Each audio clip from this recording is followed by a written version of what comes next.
ఇది NH65 Mumbai highway. ఈ ముంబై నుంచి జస్ట్ మనకు ఒక ఏంటంటే 8 కిలోమీటర్ డిస్టెన్స్లో మనకి ఏంటంటే ఒక ల్యాండ్ సేల్కి వచ్చింది. దీనికి సబ్ రోడ్ ఈ రకంగా మనకి వెళ్ళాలి. ఈ మన సబ్ రోడ్ ఇది ముంబై నుంచి 8 కిలోమీటర్స్ డిస్టెన్స్లో మనకి ఈ రకంగా సబ్ రోడ్ వెళ్ళాలి. ఈ సబ్ రోడ్కి ఏంటంటే మనకు ఫస్ట్ బిట్ ఉంటుంది. మనకు 28 గుంట ల్యాండ్ సేల్కి వచ్చింది. మనకి ఏంటంటే మనకు 25 lakhs చెప్తున్నారు. లైట్గా నెకేషన్లో ఈ అవకాశం డైరెక్ట్ ఫార్మర్ దగ్గర ఉంది. Pure red soil area title మొత్తం క్లియర్గా ఉంది. స్క్వేర్ బెడ్ డైరెక్ట్ ఫార్మర్. మనకి ల్యాండ్ వరకు మనకి ఏంటంటే సంవత్సరాల మొత్తం కార్ వస్తుంది.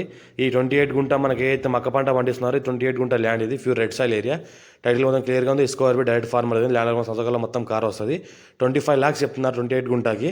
అర్జెంట్ సెల్కున్న ప్రాపర్టీ లైట్గా నెగోషియబుల్ అయ్యే అవకాశం కూడా ఉంది. చుట్టుపక్కల మొత్తం ఫామ్ హౌస్లు ఉన్నాయి, గెస్ట్ హౌస్లు ఉన్నాయి. ల్యాండ్ సంవత్సరాల మొత్తం ఈ రకంగా ఏదైతే కార్ వచ్చిందో ఈ రకంగా సంవత్సరాల మొత్తం కార్ వస్తుంది. ఇంకోటి ఏంటంటే నియర్ బై నిమ్స్ ఇండస్ట్రీస్.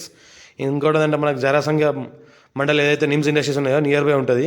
ఇది ఏంటంటే మన కోహిర్ మండల్. ఇది సంగారెడ్డి డిస్ట్రిక్ట్ జైరాబాద్ డివిజన్ కోహిర్ మండల్లో ఉంటుంది. మనకి ఇది మన 28 గుంట ఉన్నది. 25 lakhs చెప్తున్నారు లంసమ్గా. లైట్గా నెగోషియబుల్ అయ్యే అవకాశం ఉంది. మా ఛానల్ని ఫస్ట్ టైం విజిట్ చేస్తున్నారు, సబ్స్క్రైబ్ చేసుకోండి. మీ ఫ్రెండ్స్గా షేర్ చేయండి. లోకేష్ పెడతాను, చూస్తూ ఉండండి. అర్జెంట్ సెల్కున్న property nearby NIMZ industries అయితే కనిపిస్తున్నాయి. విండ్ మిల్స్ దగ్గరలో ఉంటాయి.